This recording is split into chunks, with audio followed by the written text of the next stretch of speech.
Welcome to Fluent Phonics. Today we will learn how to pronounce the word megawatt. Megawatt. Megawatt.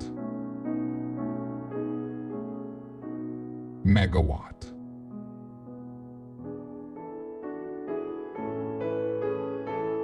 Here's an example of how one might use it in a sentence. The solar power plant has the capacity to generate 100 megawatts of electricity. A megawatt is a unit of power equivalent to 1 million watts, commonly used to measure the capacity or output of electricity generating facilities.